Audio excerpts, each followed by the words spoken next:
Hello guys, in this video I'm discussing how I thought about this question candy. So yeah, like this is also a very common concept here.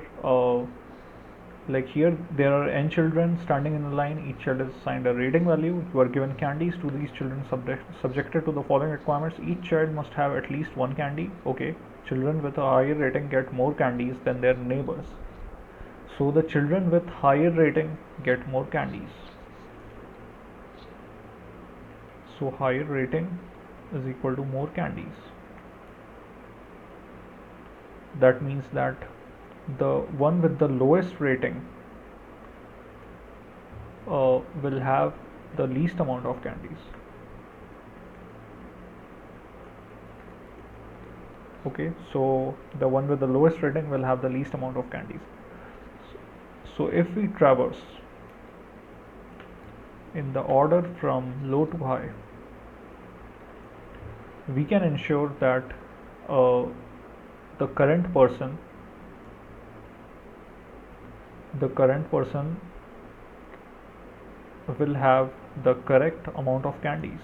The correct amount of candies, and those candies can be minimum.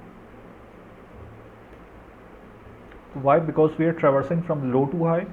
So we have already given the lowest amount of candies to the guy with the lowest rating. So if the rating is 1, we have given him the only one candy, and then the next higher guy will again get the lowest candy. But if the next higher guy is just beside the person to which the candy is already assigned, so let's say that this one is the guy with the next higher rating. Now since the people beside it haven't been assigned candies, what does it mean? It means that their rating would be either equal to this guy or their rating would be greater. So in any case, they would be assigned either the same amount of candy or the number of candies greater than this guy. So this guy will be assigned the minimum amount of candy, which is 1. But for example, if we consider this one, this will get again the candies which is greater than its left and its right. Now its right hasn't been assigned any candies, so we don't consider it, but the guy left to it has been already assigned one candy. So it means that I should get candies greater than them. Like I should get more candies than him. And of course we also need to check whether the guy's rating is lesser than this or not, because if it is equal to it, it can be the case that it is equal to that. So in that case, this would be given only one candy, and if it is not the case, that this would be given a higher candy.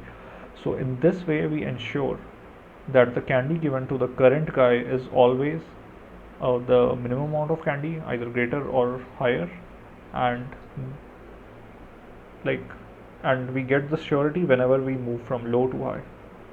So yeah, this is how we solve this question, and yeah, I hope you understood it, and I will see you in the next one.